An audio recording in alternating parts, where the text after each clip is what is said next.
Colin comes into my office. What are you doing in my house? Hey man.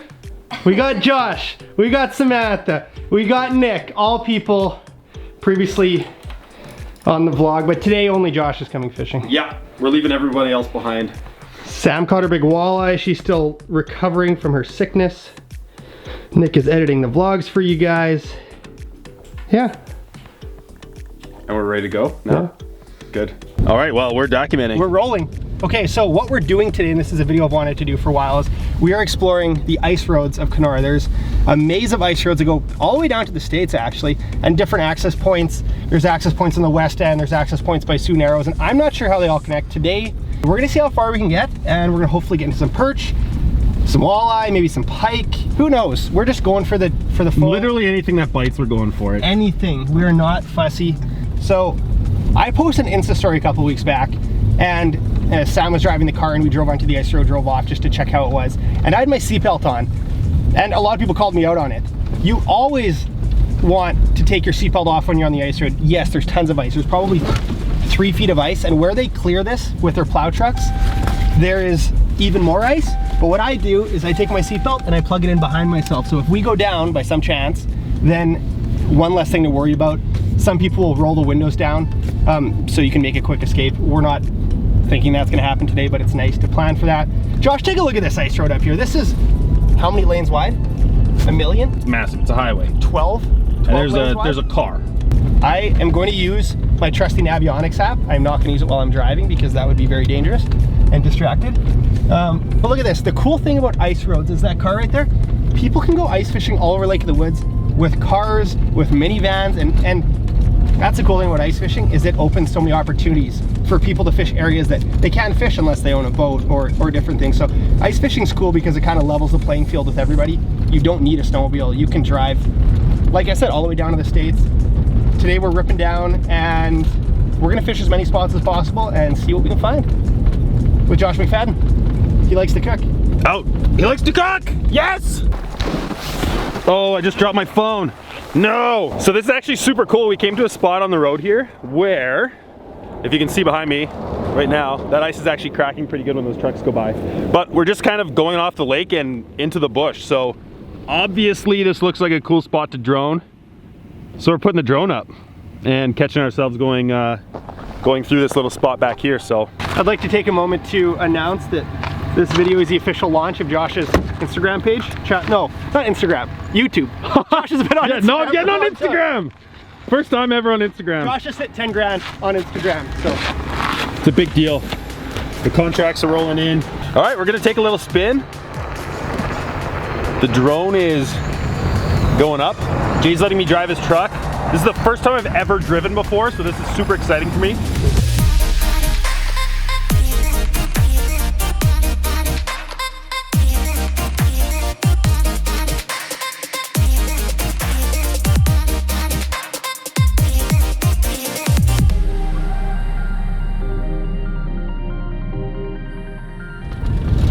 We're rolling. And we're rolling. Happy? Woo. We are way down the lake now. I want to give you guys a couple more points, a couple more tips while you're driving. So obviously seatbelt off, we mentioned before.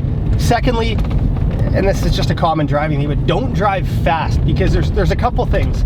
If the ice is thinner, and I haven't seen this myself, but I know I've heard of it, is you can actually create a wave in the ice. So I know ice road truckers, if they drive too fast, it'll create a wave and can actually, like, I think, crack the ice. And secondly, I mean, you're driving on a sheet of ice. Sometimes there's snow, but these big banks can be rock hard. And I've been in the vehicle before when the driver was driving a little too fast and there was a corner that couldn't turn in time and we went into the snowbank and it was like thousands of dollars of damage to their bumpers. So another thing to be aware of. But we are getting close to the fishing area. We're getting close to prime time. Josh is really needing to pee, so lots of reasons for us to stop soon and find a fishing spot. We're in the middle of nowhere. I've never driven down here on the road before. I didn't know they went this far. But I've made multiple requests to stop to take a whiz, and Jay just keeps on denying me. And I can't really jump out of this truck right now, based on ice road safety, Jay's telling me. So I'm just waiting, and hopefully we get to our spot real quick. Well, the theme this winter, or the last couple trips at least, is what can Jay forget? And this time, I forgot the heater hose. And yeah, it's just We knew it was gonna be cold. Josh and I rested in the fact that we could be inside of the shack, happy, warm, content. Now we're gonna be fishing outside, I think, but it's actually better than I thought. We are way down the lake. We're gonna fish spots as close to the ice road as possible. But this is like the biggest thing. This should have been rule number 1. If you are fishing off of the ice roads, do not, do you know what I'm gonna say? Do not, if you're fishing by the ice road, do not drill close to the road. Do not drill on the road, because that'll wreck the road. Plow drivers will be pissed. They will never plow the road again, and you'll wreck it for all of us. So please don't drill on the ice road. Go a ways off. All right, auger in tow. We're gonna pop some holes. This hump is supposed to come up to about 25 feet. And we'll see if we can find some walleyes or some perch or some pike or just fish. So here we go.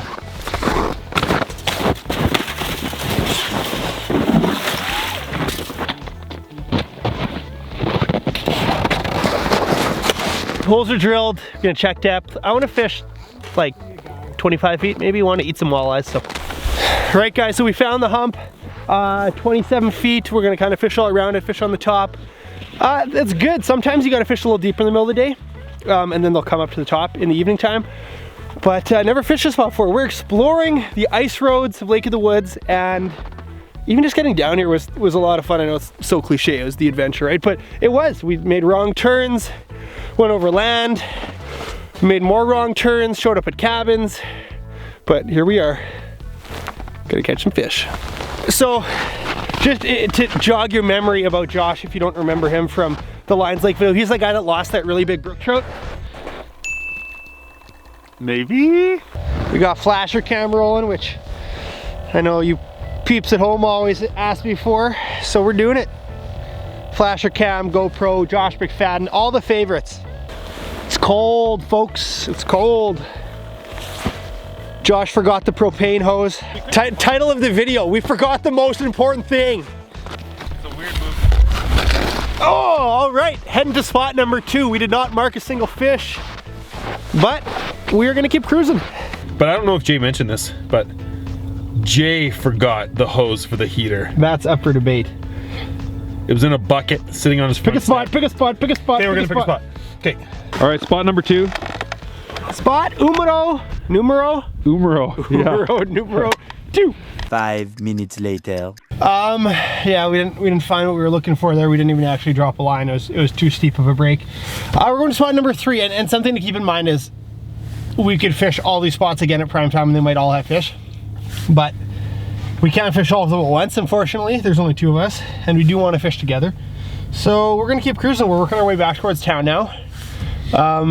This was an exploratory mission. I haven't been this far on the ice road, so I mean, this is a success in itself, but a couple walleyes will add to it, and Josh is gonna do a little cooking yet. We're gonna get a brief little insight into Josh's weird cooking habits. Is there anything you want to add to that? No, I mean, that sounds perfect to me. It's gross. He's cooking tongue of some animal. All right, what spot number is this? 3. Number 3. You're drilling this time, bud. I'm drilling. I got a feeling we're gonna get some really nice holes in this spot. We're gonna fish right away, so we're gonna save it for prime time, but first we're doing some cooking with Josh, and all you're gonna get is the slow-mo clips. I'm not giving you the full recipe. I'm just gonna give you a tiny little tease of what Josh is doing. You're gonna have to go to his channel. It's gonna be linked below for the full deal, the full recipe for how he's doing it. So now you know. Enjoy some slow-mo of some tongue, beef tongue. Beef tongue. Beef tongue being cooked. Here we go.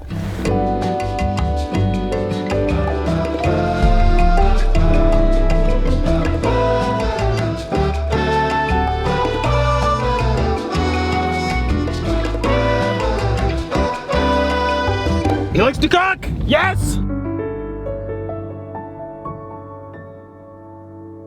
Guys, we're back on the water. I just ate beef tongue for the first time. I hope you enjoyed the slow-mo sequence. For the full video, like I said, head over to Josh's channel. You can click above or below or wherever you want and you'll get there. But we're back fishing now and waiting for the prime time bite, hoping for a couple walleyes. It looks like the bottom's kind of alive, actually. Lake of the Woods, I mentioned this many times, but it's an evening bite. It's a prime time bite for the walleyes. And not that you can't catch them throughout the day, but definitely evening is king. And that's what we're kind of banking on. So we've explored some ice roads, we've eaten some beef tongue, and all that's left is catching some fish, so. 2,000 years later. Well, are we catching fish here or what? We're going. We're hooped. This video's not done because I need to include some fish in it. I'm gonna be hitting the ice road tomorrow night again. Anything you want to add? This isn't really the end, but it's the end for you. Yeah, so it's the end for me. So I just want to thank everybody for giving me a few moments of your time. I want to thank Jay for accommodating this here day. Are we shaking hands or are we holding hands? Holding hands. Just like the long shake. And I really like to... I want to let go. It's too long. Just I really appreciate... Yeah, that's it. That's all I got. Okay guys, we'll catch you next time. And by next time, I mean tomorrow on the ice road to finish this video. See you tomorrow. Enjoy the ice roads. Explore the ice roads. Be safe. I am currently pulling away from a fish. It's a different day, different ice road, but we're near some fish and fishing with Nick today. Hoping to add a couple fish to this video. Look at that fish coming up. It's probably, we don't have the flasher cam going, but on. What do we got? Josh and I struggled to get bit on the ice road yesterday, and now it's first thing. We just finished our Strike Master auger review video, and now I either have a perch or a little walleye. Hopefully not a pike, otherwise I'll be angry again. Ooh, ooh, that's gonna be tasty. Look at that, live minnow, little frostbite jig. That fish was waiting there, look at that. Perky. We're gonna get better yet, but that is what you can get on the ice roads. That is a perfect eater. All right, I've talked about these rod holders before. I don't know where you can find them. Probably like a Walmart or Canadian Tire. Probably like a fishing hole or Canadian Tire. Just wanted a couple inches off bottom. There we go. So this is gonna have some play to it. So that'll, if a fish wants it, it'll just boop, tip it down. All right, Nick's gonna get fishing. I'm gonna get the lake short rod out and some magic's gonna happen at prime time. Oh, we got something flickering on the bottom. It's a big bait, so it's gonna take a decent sized fish to. Got it, fish on. Another walleye, I'm thinking. What do we got, guys? Look at that. That little walleye tried to eat that big old rattle bait. That one is not gonna get kept today. It's his lucky day. We will eat him next year. 2-0, Nick, 2-0. You're fishing for a raise or a pay deduction. So, I mean, it's been a polar vortex, as you've seen in the last couple of videos, and now it's finally warm, and something we're taking advantage of is really picking apart a spot. So this hump comes up to 25 feet maybe, and I'm kind of off the edge. I'm fishing for lake trout, like 30 some. Anyways, Nick's on the top of it. But regardless, it's just when you can and you're not tied down to a shack, it's nice to spread apart and fish those different depths because we have the ability that we can do it now. We're not freezing. So when you can, that's why fishing outside is always better. You can split up, cover spots, hit more fish. Oh, I just got hammered. Yeah. Not paying attention. Just rambling. Oh, Nick. You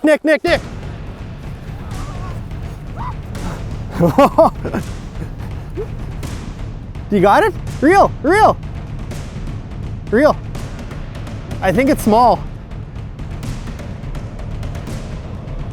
Oh. All right, show us how to rig a minnow. All right, welcome back, guys. So here. What sort of rod do you like for walleye fishing, Nick? So I like. I think this is a 39. Close. 36. 36. This is a 36 with a line. Light. 36 light, because it gives me, that way I know there's a little more bend. Yeah. Yes. So here we got our nice little jig. What you want to do is you want to take L Fish O. That seems right. Right? Tail hook him. Tail hook just so he can swim a little better. So he can, right through there. Yeah. A little bit of meat. A little bit of meat. Yeah, yep. Perfect, yeah. There's some meat. And then he's kicking a little bit. And how high off bottom do you like to keep him? Just a few inches, especially because we want the chance for a trout. Trout would typically be higher. Yep, 100%. So. But you're just fishing for walleyes. But I'm just fishing for walleyes. You don't want trout. No, I don't. This setup's a little light for trout. Yeah. And that's why you're keeping it near the bottom. Exactly, yeah, I want it right. So we're gonna just touch bottom, reel it up just a little. That's how you fish. How deep is it? 400 feet. Oh, okay. So, as Nick said, we're gonna just hit bottom. There's bottom, you can see that line goes slack right there, watch this.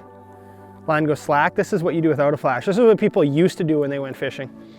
So slack, and then you're just gonna lift it off. So what I'm gonna do is, I'm gonna test in the rod holder because I want it perfect, right? So watch this. I'm gonna push the rod holder down, right there. See how line goes slack? Right there. And I'm gonna let go of it and it's gonna lift it up. That's like 8 inches, perfect. Should get the walleyes to come up a little bit and hopefully Nick doesn't fall next time. So back to angling, it's prime time, baby.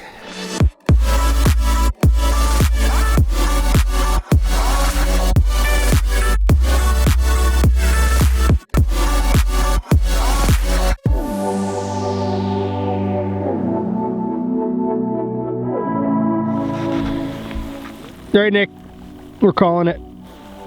You have to end with the skunk, I guess.